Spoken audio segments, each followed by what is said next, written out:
Ik ben begonnen met mijn tweedejaars klonen. Daar heb ik in eerste instantie ongeveer 200 van aangehouden met pootgoedrooien.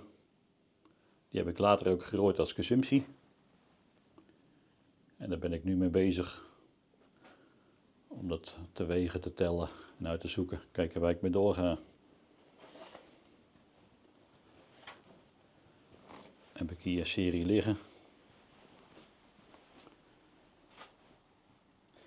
En dan leg ik ze bij elkaar als pootgoed en als consumptie. En dan wegen, onder water wegen, beoordelen. En dan komen er straks nog blauwschudden en kwaliteitbepaling. En dan hoop ik dat ik van die 200 ongeveer 50 van overhoud, waar ik volgend jaar mee verder ga.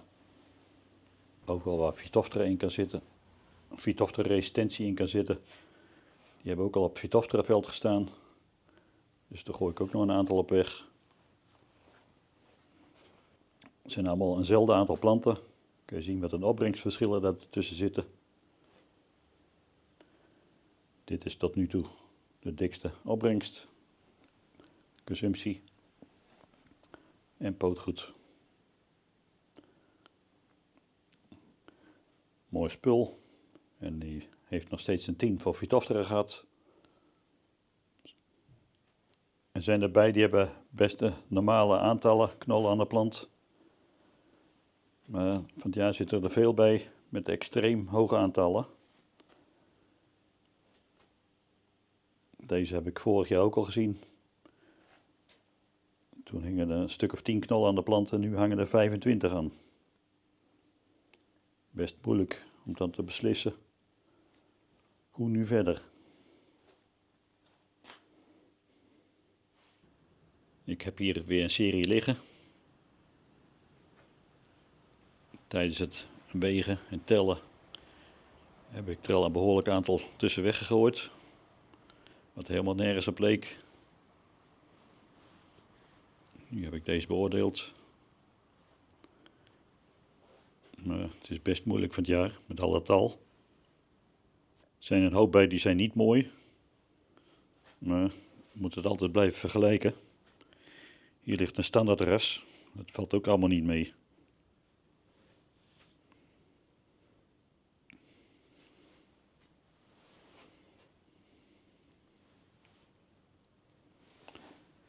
Kijk, die pootgoedbakken, dat lijkt nog wel redelijk goed. Maar die consumptie die is eigenlijk niet goed doorgegroeid.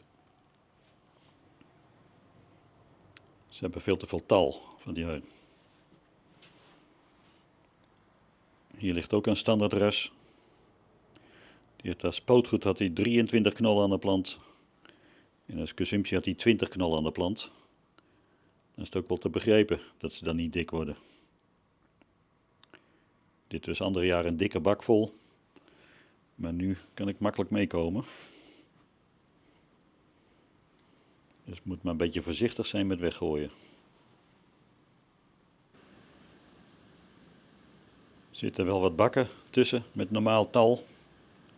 Dus natuurlijk de vraag, blijft het volgend jaar zo of is het dan helemaal niks? Er zitten ook wel enkele bij met een hele dikke opbrengst. Maar dan heeft deze weer een beetje krap onderwatergewicht voor de friet. En de huid is eigenlijk niet mooi genoeg voor de consumptie. Ik moet natuurlijk nog blauw schudden en koken en bakken. En dan zullen we wel zien wat er overblijft. Volgende serie op tafel. Dit zijn kruisingen. Het gaat me om aardappelmoer met pallida-resistentie. Er zitten enkele mooie bakken bij. In het algemeen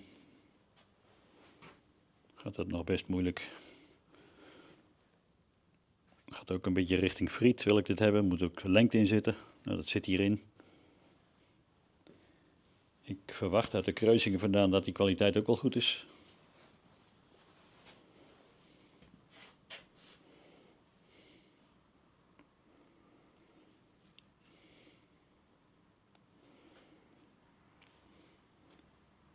Kwaliteit maar even afwachten.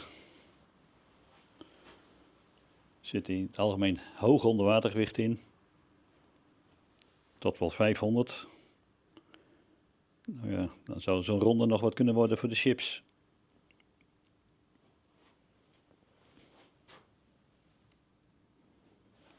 Net als met de vorige serie, hoogtal. Soms wel 20, 25 per plant.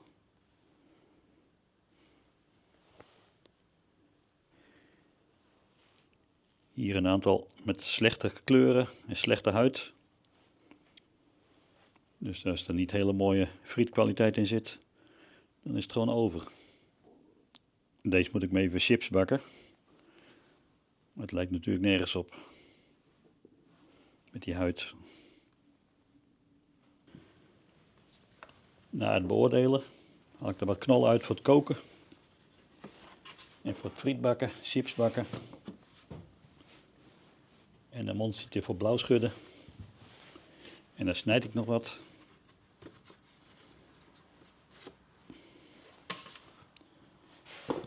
En dan zet ik de bakken eerst weer weg. Op afwachting van de resultaten van die proeven.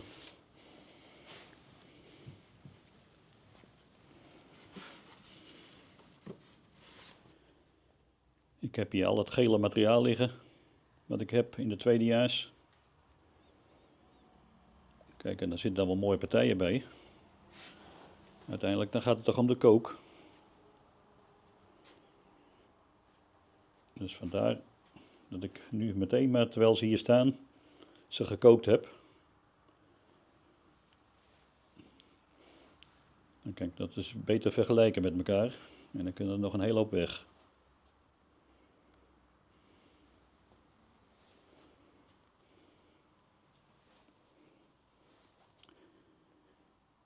Hier ligt overal maar de opbrengst van 2 planten als spootgoed en 2 planten als consumptie.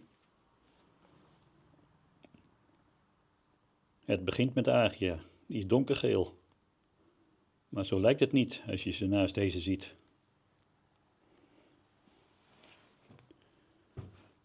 Als ze een beetje losser in de kook zijn, dan lijken ze lichter.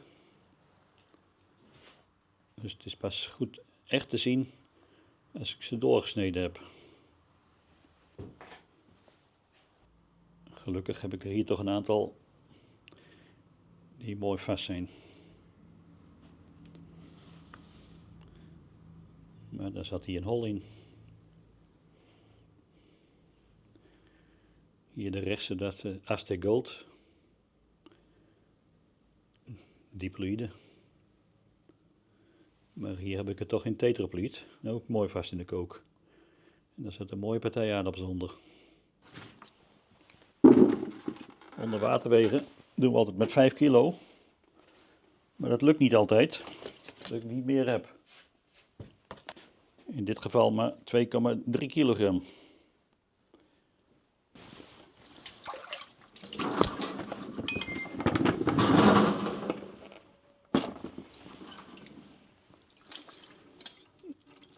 Nu kan ik die cijfers natuurlijk gewoon even in de computer zetten en dan omrekenen. Of met rekenmachine. Maar ik wil graag direct weten wat voor onderwatergewicht ik heb. Ik heb hier een tabelletje gemaakt en daar kan ik zo het onderwatergewicht op aflezen. In dit geval 415. 415 gram. Laatste tweedejaars. Nog wat kleurtjes en wat twijfelaars. Van het jaar veel gele vlekken in de paarse. En dat hebben wel die paarse die heel paarsdonker hebben. En als ze een beetje gemarmerd zijn, zijn ze in het algemeen toch beter.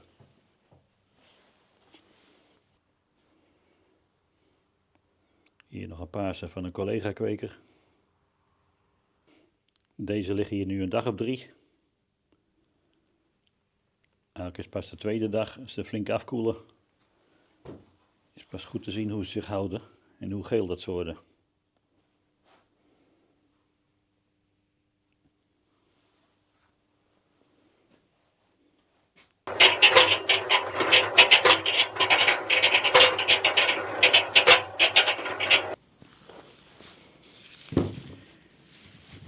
3 dagen terug blauw geschud.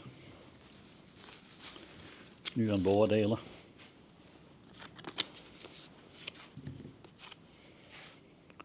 Zet ik eerst een cijfer op voor beschadiging.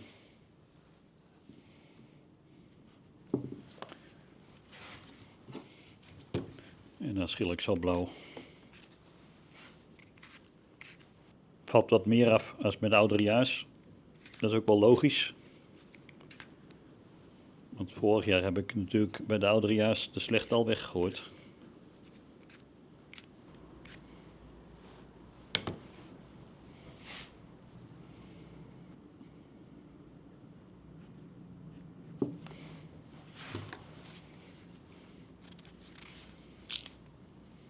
En natuurlijk weer even snijden.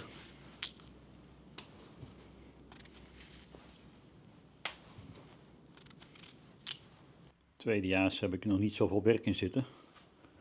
Dus dan ben ik maar blij dat ik stukken weg kan gooien. Voordat ze de derdejaars ingaan.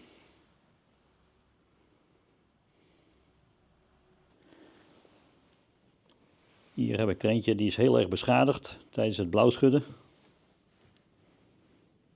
En hij is ook nog blauw.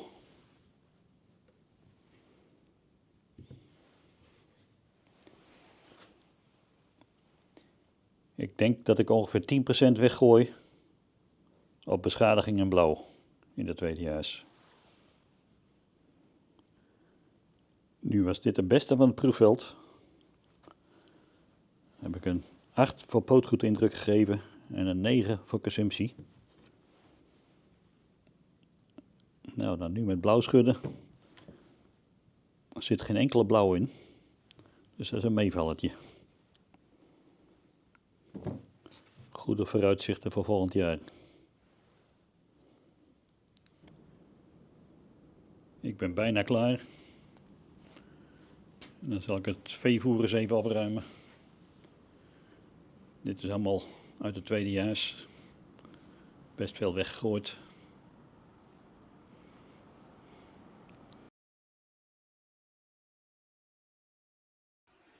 Bedankt voor het kijken.